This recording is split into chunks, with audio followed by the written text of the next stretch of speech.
Intro.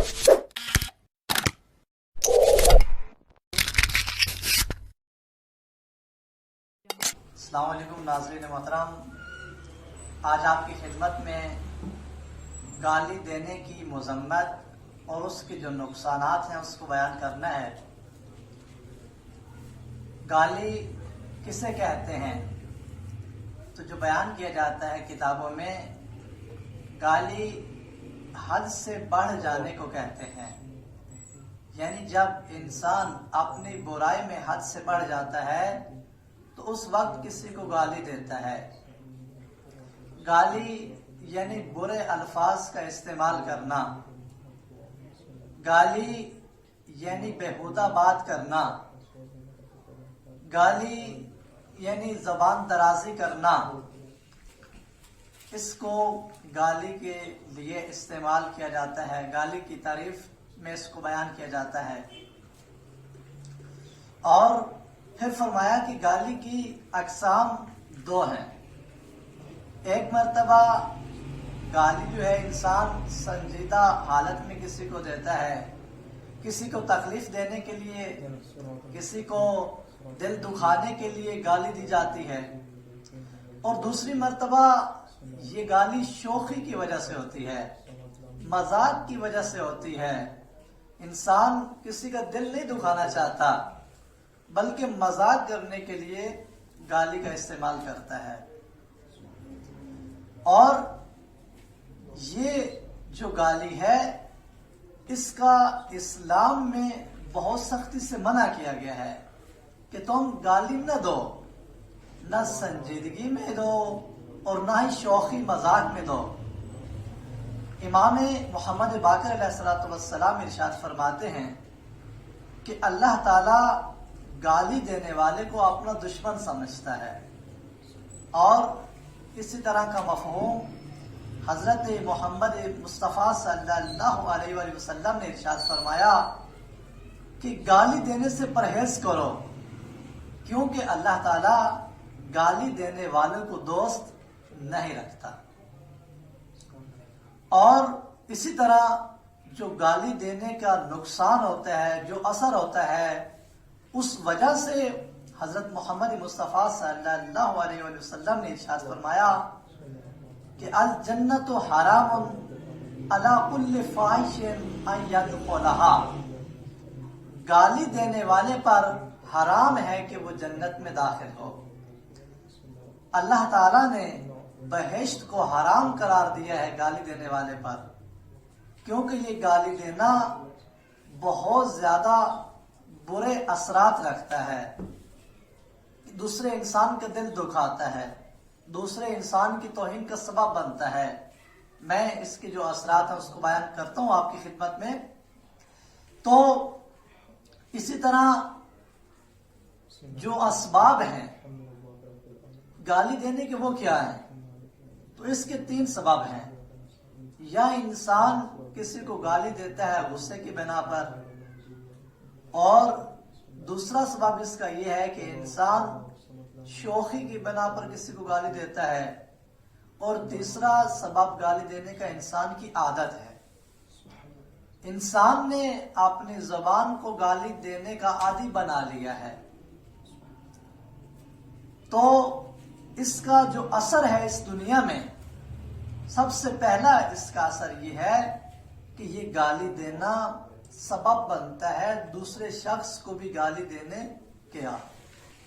दूसरा शख्स जब ये सुनता है कि इसने मुझे गाली दी है तो वो इसको बर्दाश्त नहीं करता, वो भी आगे इसको गाली देता है।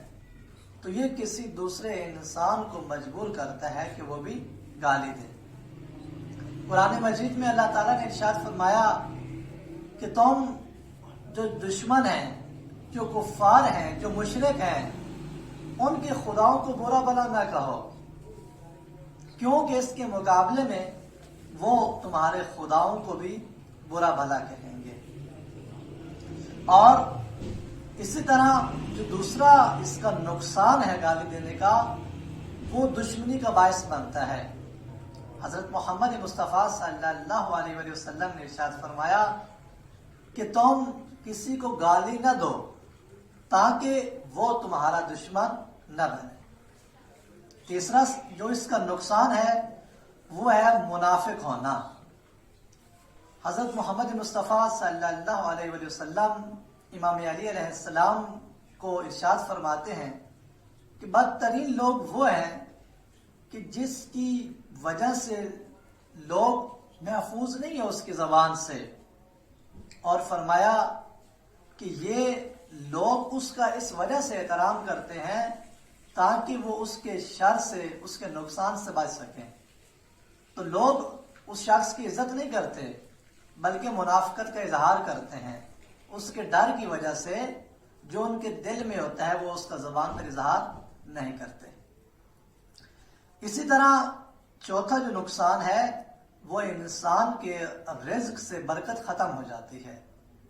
امام محمد باقر علیہ السلام ارشاد فرماتے ہیں کہ جب کوئی شخص کسی مسلمان کو گالی دیتا ہے تو پروردگار عالم اس کے رزق سے برکت ختم کر دیتا ہے۔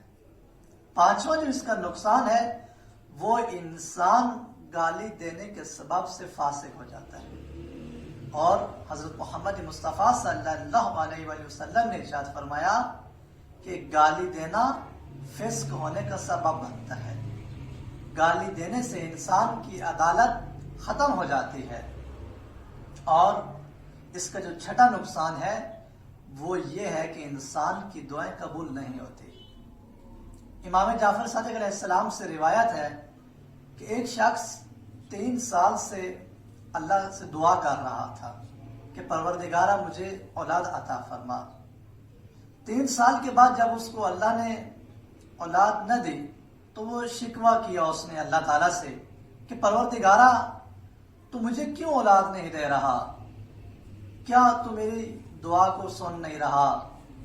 اس کی کیا وجہ ہے، کیا علت ہے؟ تو خواب میں اسے رہنمائی ہوئی کہ تم اپنی زبان سے گالیاں دیتے ہو، اس زبان کی جس کے ذریعے گالیاں دیتے ہو اسی زبان سے اللہ سے دعا کرتے ہو، تو تمہاری دعا کیسے قبول ہوگی؟ اور تمہاری نیت خالص نہیں ہے، تم اپنی نیت کو پاکیزہ رکھو، اپنے کردار کو درست رکھو۔